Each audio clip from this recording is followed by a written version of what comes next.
आज ही डाउनलोड करें और अपने पसंदीदा शोज का आनंद लें। तुम समझ नहीं रहे, तुम क्या कह रहे हो।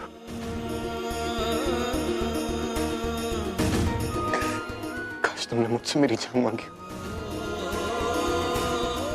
लेकिन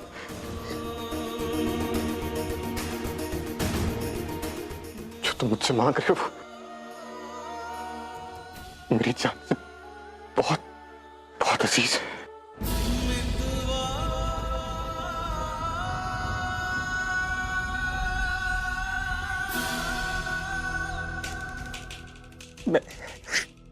मैं जानता हूं आप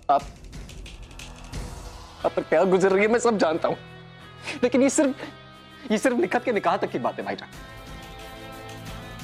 सिर्फ तब तक जोया और मुझे नहीं, ये निकाह का नाटक जीना पड़ेगा भाईजान।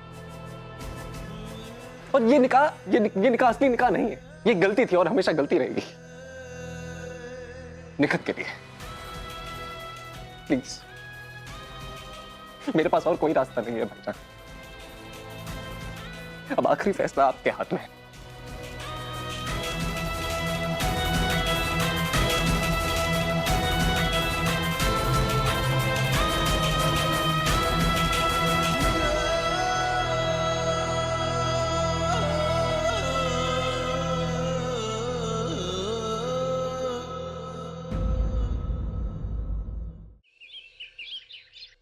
क्या ऐन, तुम्हें पता है क्या कह रहे हो तुम? असल तो जोया का निकाह होने वाला और तुम कह रहे हो कि जोया यहां। तुम इस तरह का ख्याल भी तुम्हारे दिमाग में कैसे आया यार? अब्बू, मेरे पास और कोई रास्ता नहीं था, मैं खुद ये सब नहीं यार, असद और जोया का निकाह होने वाला है। निकाह। हम इस तरह से असद की जिंदगी बर्बाद नहीं कर सकते। अरे हमें हसीना जी से जाकर बात करनी चाहिए कि वो जो कर रही है सही नहीं कर रही है। आप असद की जिंदगी बर्बाद नहीं कर सकते और मेरी बच्ची की जिंदगी को मौत के मुंह में डाल सकते हैं।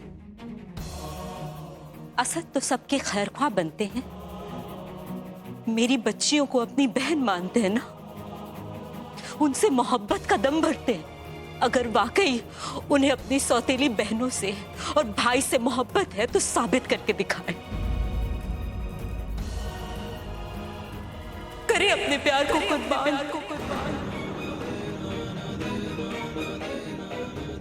और मेरी बच्ची की जान बचा ले राशिद।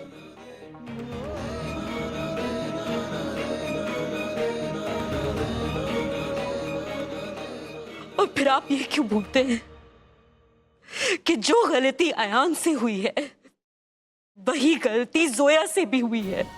लेकिन अगर असद हसीना बी से जाकर यह कहे कि उसे निखत और फरहान के रिश्ते से कोई प्रॉब्लम नहीं है, तो हसीना बी को क्या तकलीफ हो सकती है? तब तो वो मान जाएगी ना। बेचारी जोया को इस सब में क्यों घसीटे हम? इसलिए क्योंकि बात अब हद से आगे बढ़ चुकी है राशिद। पूरा शहर हम पर नजरें टिकाए बैठा है। अगर फर्ज कीजिए, अगर हसीना भी असद की बात मान भी लेती हैं, तब भी जोया को यहां आना होगा, वरना पूरे माशरे में हमारी इतनी बदनामी होगी कि हसीना भी वैसे ही इस खानदान से रिश्ता नहीं जोड़ेंगी।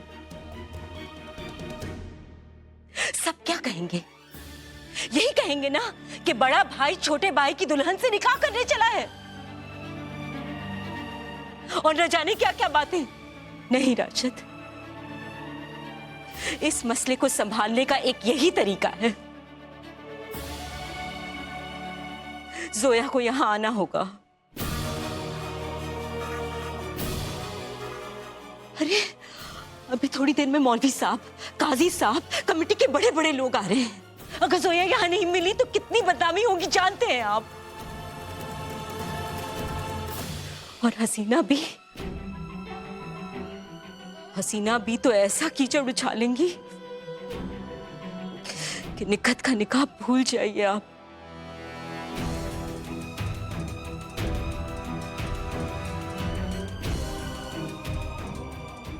प्लीज राशिद। असद कभी नहीं मानेगा। हाँ? असद कभी नहीं मानेगा। वो मानेंगे दादी,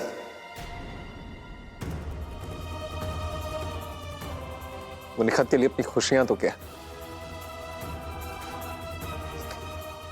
अपनी जान तक दे देंगे।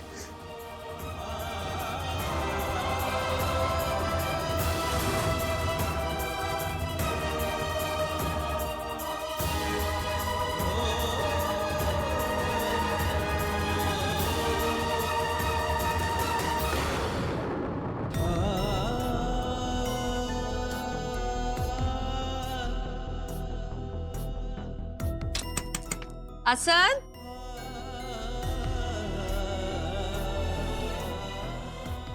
जल्दी करो बेटा, काजी साहब बुला रहे हैं।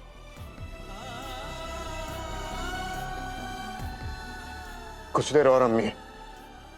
अच्छा ठीक है, जल्दी करो।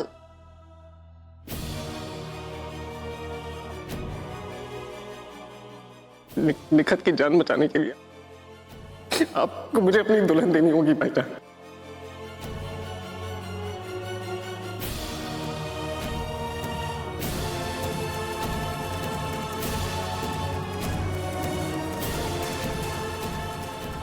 मिस्टर खान, मुझे माफ कर दीजिए। I'm so sorry, mister Khan. Mister Khan, वो सब अनजाने में हुआ। मैं उसके बारे में कुछ नहीं जानती थी। मिस्टर निखत खान, की हालत बहुत खराब है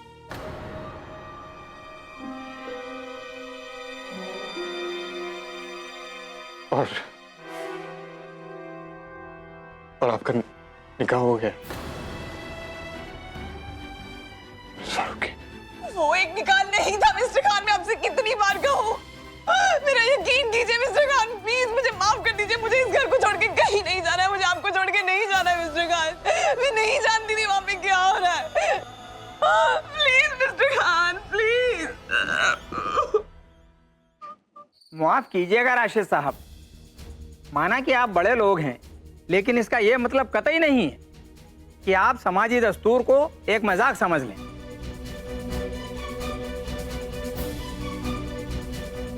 निकाह को गुड्डे गुड़ियों का खेल बना दे। देखिए, आप हजरात गलत समझ रहे हैं।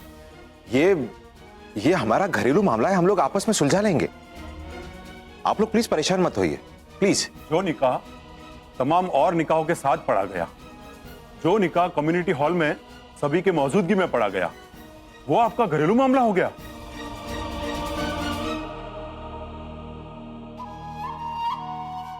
देखिए राशिद साहब, निकाह आपका घरेलू मामला हो सकता है, लेकिन अगर इस तरह निकाह को मजाक बनाया जाएगा तो वो मामला पूरी सोसाइटी का हो जाएगा।